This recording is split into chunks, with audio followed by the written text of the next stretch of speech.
আমের মোরব্বা আচার তো আমার সব বন্ধুরাই খেয়েছো, তবে সিজনাল আনারস দিয়ে এমন মজাদার আনারসের মোরব্বার রেসিপি তৈরি করা হলে পছন্দের ফলটি সংরক্ষণ করেও খেতে পারবে বছরের পর বছর। আনারস আমার অনেক বন্ধুরাই পছন্দ করো, তবে কাঁচা আনারস 1 থেকে 2 ফালি খাওয়া যায়, এর চেয়ে বেশি নয়। তবে মাত্র দুটি উপকরণ দিয়ে যদি এমন মজাদার আনারসের মোরব্বা আচার তৈরি করা হয়, আমার সব ছোট বড় বন্ধুরা তো পছন্দ করবেই। এমনকি তোমরা পছন্দের ফলটি সংরক্ষণ করেও খেতে পারবে বছরের পর বছর। তাই চলো দেরি না করে বন্ধুদের সাথে রেসিপিটা শেয়ার করা যাক আমার আজকের ভিডিওর মাধ্যমে। এখানে হচ্ছে আমি আনারসের মোরব্বা আচার তৈরি করার জন্য সুন্দর মতো কেটে ভালো করে ফালি করে রেডি করে নিয়েছি মোরব্বা আচার তৈরি করার জন্য। আর প্রথমে হচ্ছে ফ্রাই প্যানে আমি চিনি অ্যাড করে দিচ্ছি শিরা তৈরি করার জন্য। আর তোমরা এখানে কম বেশি করে চিনি অ্যাড করতে পারো যার যার স্বাদ অনুযায়ী। তবে হচ্ছে মোরব্বা আচার একটু মিষ্টি না হলে ভালো লাগে না, তাই আমি একটু বেশি করে চিনিটা অ্যাড করে দিলাম, সাথে পানি দিয়ে দিলাম। আর এখন হচ্ছে দিয়ে দিলাম 2 থেকে 3টা হচ্ছে এলাচ আর দারচিনি। এখন ভালো করে মিক্স করে হচ্ছে শিরাটা তৈরি করে নিচ্ছি।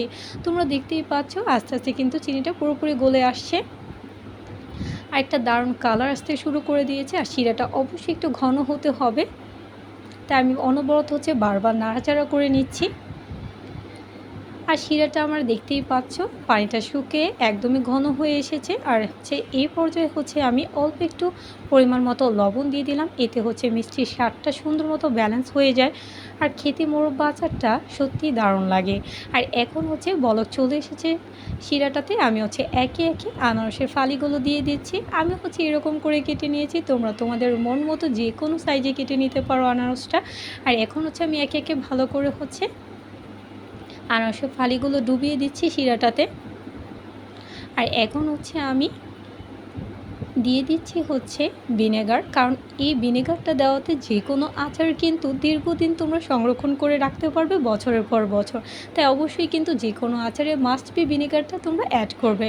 আর এখন হচ্ছে আমি প্রতিটা ফালি ভালো মতো হচ্ছে উল্টে পাল্টে নিচ্ছি, এতে হচ্ছে সুন্দর মতো শিরাগুলো একদমই প্রতিটা আনারসে ঢুকবে আর খেতে কিন্তু জুসি হবে মোরব্বা আচারটা খেতে। আর এখন হচ্ছে ভালো করে আমি সবগুলো ফালি হচ্ছে একদম সুন্দর মতো ডুবিয়ে দিলাম। আর তোমরা দেখতেই পাচ্ছ প্রপার কিন্তু বলক চলে এসেছে আর কতটা সুন্দর মতো হচ্ছে বাবল উঠতে শুরু করে দিয়েছে। শিরাটা অবশ্যই খেয়াল রাখতে হবে, একদম যখন স্টিকি হয়ে আসবে তখনই বুঝতে পারবে যে আচারটা একদমই হয়ে গিয়েছে ডান। তাই এখন হচ্ছে আমি আঁচটা বাড়িয়ে দিয়েছি আর কালারটা কত দারুণ এসেছে তোমরা দেখতেই পাচ্ছ। আর এমন একটি মজাদার আচার যদি হয় তাহলে তো কোনো কথাই নেই। আর দেখতেই পাচ্ছ স্টিকি হয়ে গিয়েছে। আর এই মজাদার মোরব্বা আচারটা হচ্ছে আমাদের পুরান ঢাকার ঐতিহ্যবাহী একটা খাবার, যেটা দাদার আমলে হচ্ছে বাবাদের খাওয়া হতো। আর সেই পুরনো রেসিপিটা আজকে বন্ধুদের সাথে শেয়ার করলাম, আশা করে কাজে লাগবে।